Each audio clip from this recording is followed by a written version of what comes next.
Good morning, Senior High. So ngayon po magsisimula na po tayo. We will start with the lesson 2, individuals and interaction. Now, we will have to define psychology. The first part of our lesson is definition of psychology, and this is the part 1. There are two important points about psychology. One is that it is a science. And number 2, it studies human behavior and mental processes. Magiging tanong usually is psychology a science? How does it differ from physics, from chemistry, from biology, and other sciences? Science can only refer to quantifiable data and mathematical model using high degree of accuracy. There is a difficulty in establishing a measurable criteria in psychology that others may consider it less of a science. Medyo may kahirapan nga dahil hindi yan katulad ng physics, chemistry, and other sciences na mailalapag mo at maisusulat ang data. Human mind is a little bit difficult to measure. Now, this is where psychology as one of the disciplines in social science comes in. 1. It makes observations. And what or who are we going to observe? We are going to observe humans. And number 2, it gathers data. It gathers data from what we observe. We make hypotheses also, an educational guess. We conduct hypotheses, draw conclusions, and report your result. Number 4, instead of using hypothesis, nagkamali ako dyan, we are supposed to write there, we conduct experimentation. We conduct experiments. Nagkamali po ako dyan sa number 4. I'm sorry. We conduct experiments sa number 4. Sorry. The definition of psychology, the second part. Psychology uses scientific method to explain human behavior. Kapag sinabi po natin yung scientific method, the method that science is usually doing sa experimentation. First, it uses observation to describe behavior. Whose behavior? Human behavior. And it gathers data for objective observation. Kasi we don't have to be subjective in making an experiment. We always do it objectively. Hypothesis to undergo tests, and it uses controlled experiments to ensure that effects are due to factors designed in the experiments. It is the hypothesis accepted or rejected?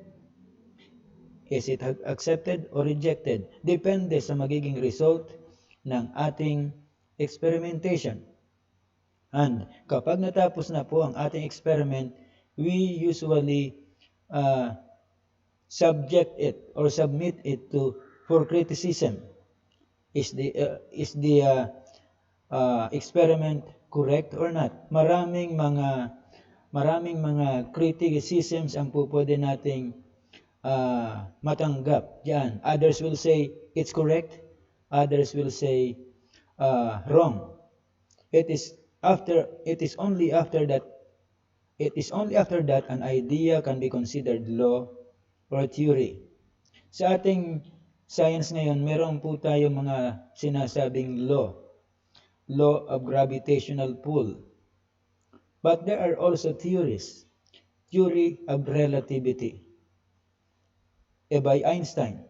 So there are also many laws and theories around us, and law can only be considered law if it is already proven by science. Scope of psychology, first part. We have the different scopes of psychology, and we have here the lists. It's number 1, organizational, 2, social, clinical, counseling, developmental psychology, educational psychology, assessment, Filipino psychology, and sports psychology. Only the last two is an additional to the scope of psychology. We will study each and every one of them. We will define each and every one of them. The first is the organizational psychology. It is also known as industrial psychology. It studies human behavior at workplace. Ano ba nagiging kilos mo sa loob ng pinagtatrabahuan mo? Ikaw ba'y masipag? Bakit ka masipag? Is it because you make sip-sip or something else? Is it, are you the one type of worker na sasabihin nating tamad? Bakit ka tamad? So, ang psychologist, ang organizational psychologist po ang magpapaliwanag niyan. It looks at areas that motivates a person to work better, like leadership style, etc. Bakit? There are maraming dahilan kung bakit kumikilos ng maganda ang isang empleyado. Maaaring ito ay magaling yung namumuno. Maaaring ito ay dahil sa sweldo.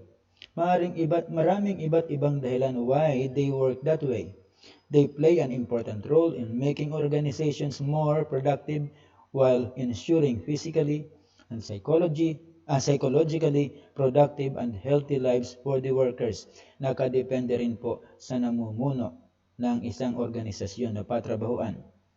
The next is social psychology. It deals with social interactions including their origins and its effects on the individual. It explains how and why an individual is influenced by people surrounding him and how it contributes to his personality. Ano ba nagiging epekto ng society natin sa isang tao? Iba-iba po kasi ang ating personality. Meron po tayong mga tao na they insist on what they want. They have that leadership capability. They influence others. While other people are so-called tagasunod lamang.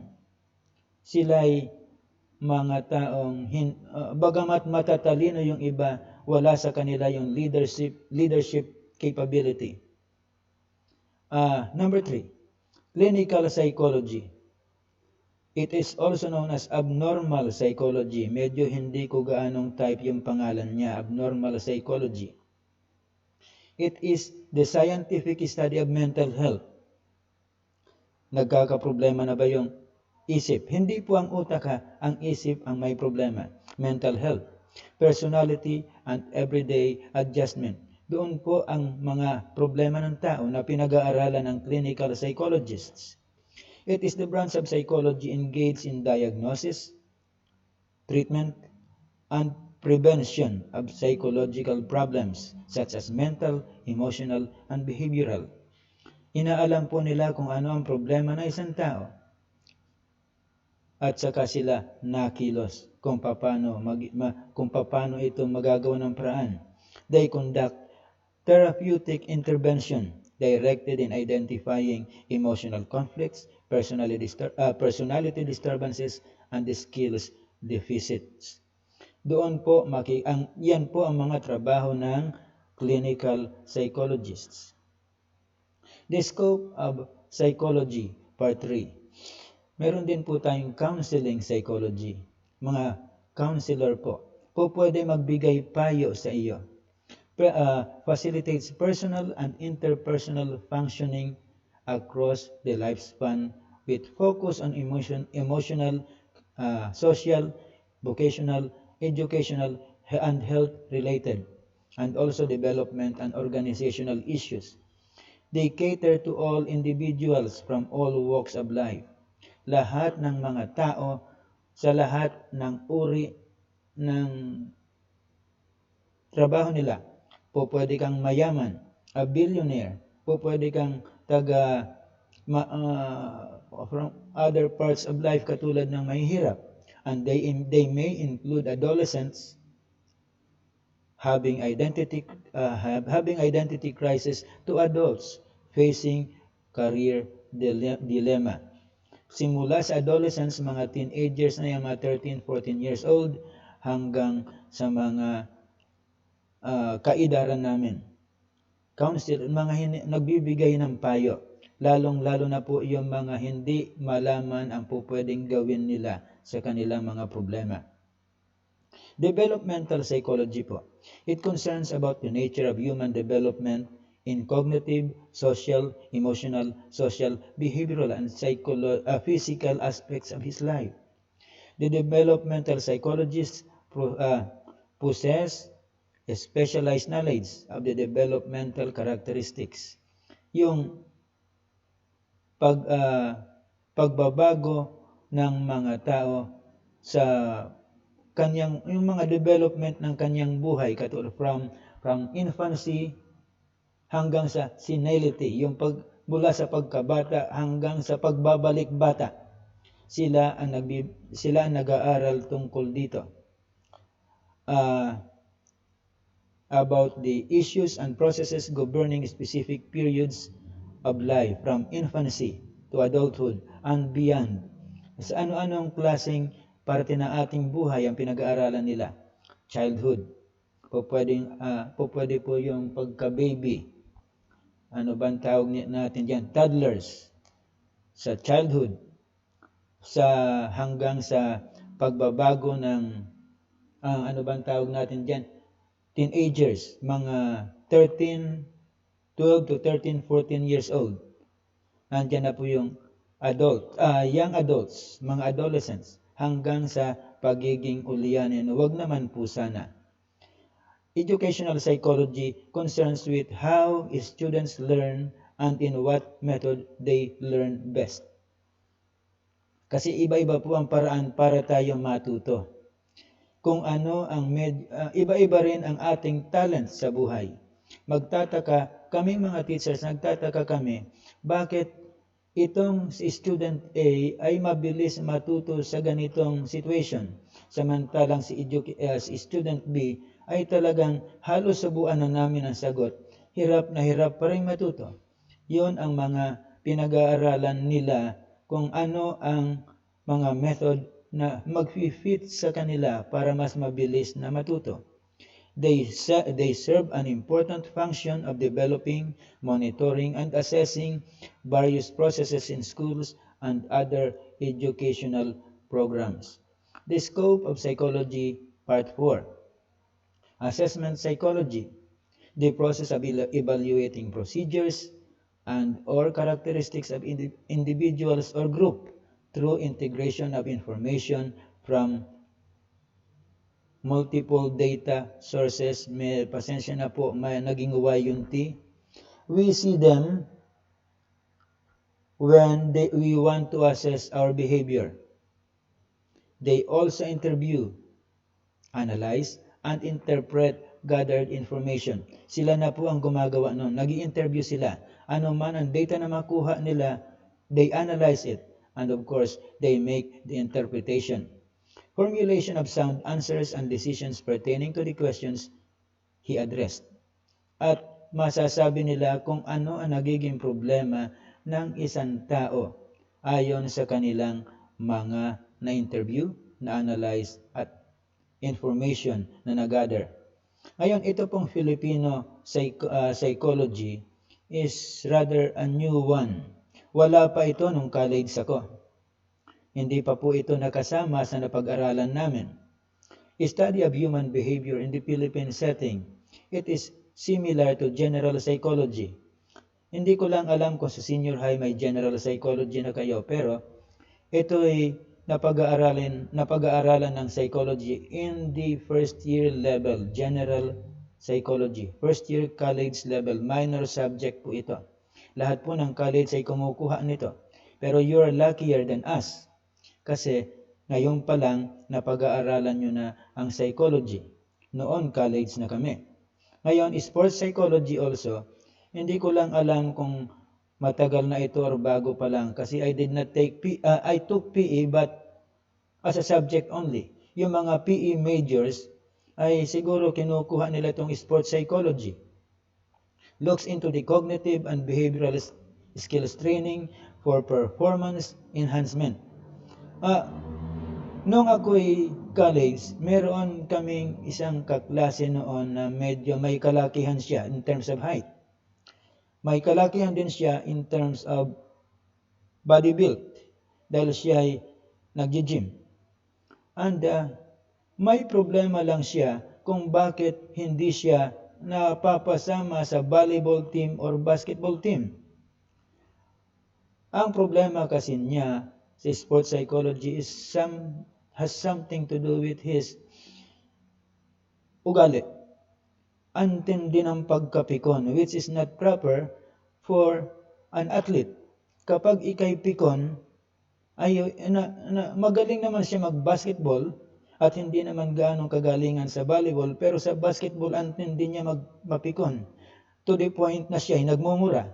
Kaya sa lahat ng pagkakataon na siya ay nagtitraining o gustong pumasok sa team, hindi talaga siya matanggap.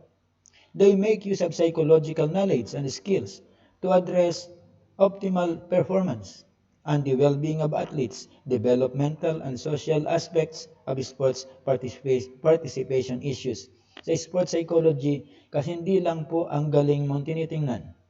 Hindi lang po ang body build mo at height ang titingnan, pati ang iyong ugali sa loob ng court. Now, we will go to the home activity. Isang simpleng activity lang. You will just make a short definition, a short research of the following approaches in the behavior of man. Ugali po ng tao. Kung paano siyang matututo, paano siyang makakakilos in terms of problems. And there are only 6 of them. Structuralism, functionalism, behavioralism, cognitism, and psychoanalytic, and of course, this Gestalt, number 6. Ngayon po, kapag ang submission nito is 5 days after na mabasa nyo na ito. Sa Lunes ito malamang ko, so therefore, is Friday, magpapasa na kayo. Now, after this home activity, on Wednesday, Monday ito makikita, on Wednesday magkakaroon po tayo ng tinatawag na Zoom. For you to ask me anything that you want, any addition, kung sakali mang may problema pa, at maitanong nyo sa akin kung ano man mga problema nyo, masabi nyo sa akin anything that you want to tell me. So, kapag nabasa nyo ito, kapag narinig nyo na ito on Monday, on Wednesday, we will have a short Zoom. And of course, there will be a short quiz afterward na makikita nyo rin po dito. Good morning po sa lahat, and of course, God bless everybody.